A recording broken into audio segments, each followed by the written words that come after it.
we're also going to see a time where there's going to be so much technology that we're going to interact with as customers that the human touch will be at a premium. When it comes to the customer experience, how will that customer experience change in the next 5 years? What will customers start to expect?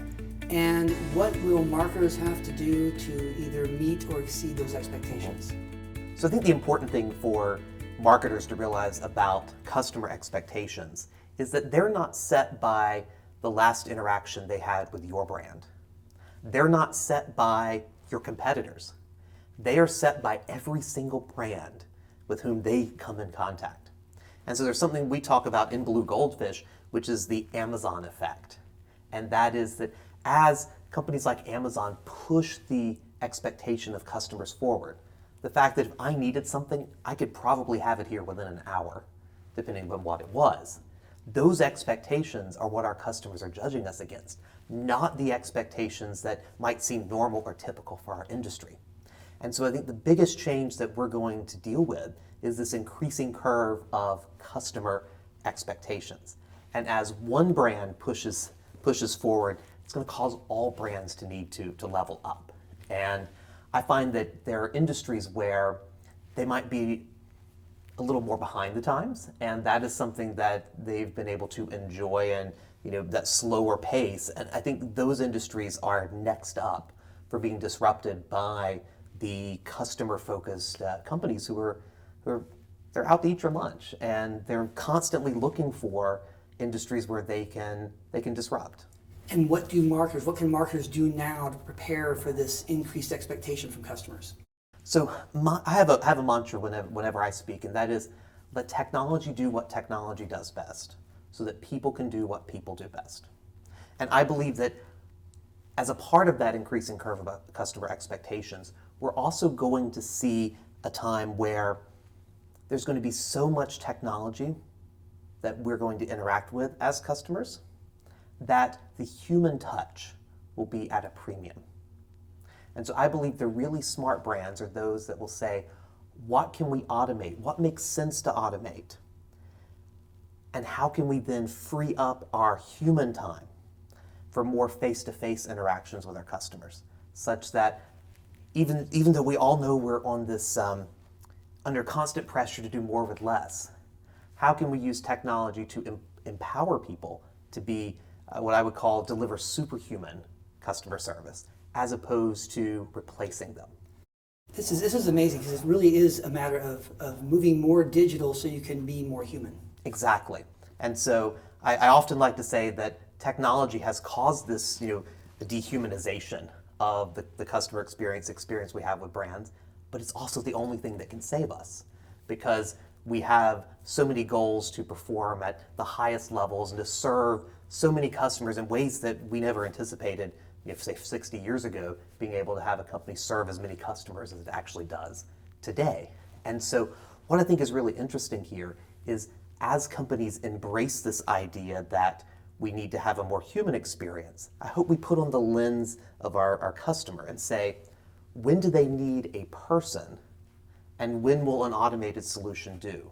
Or how can we make our people better and give them more information, allow them to give more personal service by virtue of the information they have available to us, the automation that all exists behind the scenes. So your question earlier was, what can marketers do? They have to understand the power of data.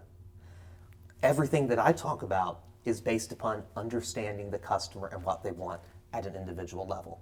So unless you're today thinking about ways, how do I track as much as I can, with both within reason and certainly considering the various privacy implications of it, by virtue of taking that step now, you're going to be preparing yourself for a time where you absolutely need that data to serve your customers. I had a question that came to me a couple months back, and someone had asked, why is it that the customer is always right, and why can't the company be right instead? Mm-hmm. And I thought it was a very interesting type of a question. So my question is the customer always right? The customer is always right in the sense that the way the customer is feeling and the expression that they're expressing is real. the reality of the customer story is real in their mind. So as a brand, as a company, the facts may be on your side, but as we all know, it's all about what we believe about those facts. And in my perspective, you do have to, as a company, be careful. You can't liberally, have a wide policy that would allow anything. But you know what? There are companies who succeed like that. I mean, Nordstrom, many years ago, accepted a return of snow tires. They don't even sell snow tires. Exactly. Now, that's a bit of I think that's an extreme example. But the point is the narrative in the customer's mind is true. And you have an opportunity at those moments where the customer believes they're right to not only solve their issue and sort of, to use a military term, neutralize the negative PR threat, but you have an opportunity in those moments to create advocates for them to say, you know what, I knew I was being a little unreasonable. I knew I made a mistake, but the company went the extra mile for me. So the customer may be mistaken, but in their minds, they are right. That's what I have to say about that. In your book, Blue Goldfish, you talk about how technology and analytics will help drive profits, Profits, and profits, Prophets. What the heck do you mean by that?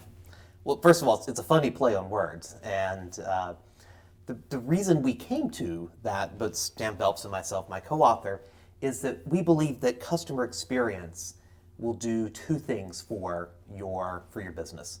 Number one is it will help you build deeper relationships with the customers you have, increase their loyalty, and that's where the profits come from, with the I. And then those people will become, as Jay Baer likes to call them, volunteer brand advocates, or volunteer communicators who are going to promote your brand because of their great experience. And that's where the profits come from, the PHETs. Those who are going to get out there and be those volunteer marketers that share your message. And so the mantra is take care of the customers you have, and they will bring you the customers you want. So you're basically elevating this idea of brand advocacy to saying that these are your brand prophets. They're going to go out there and they're going to preach about your particular brand. Mm-hmm. Absolutely. That's exactly what we're going for. And I think the power of combining that with technology, data, analytics is that we today know so much more about our customers. We can have a complete picture of our customer's journey. Every transaction they've done with us, every click they've made with us. And there are certainly privacy concerns that we have to be concerned with. But the power of that data to truly understand what our customers want, not in terms of a market segment, but in terms of individuals. And we also have the power in our digital communications tools, our digital marketing tools, to customize that customer's experience at every single touch point.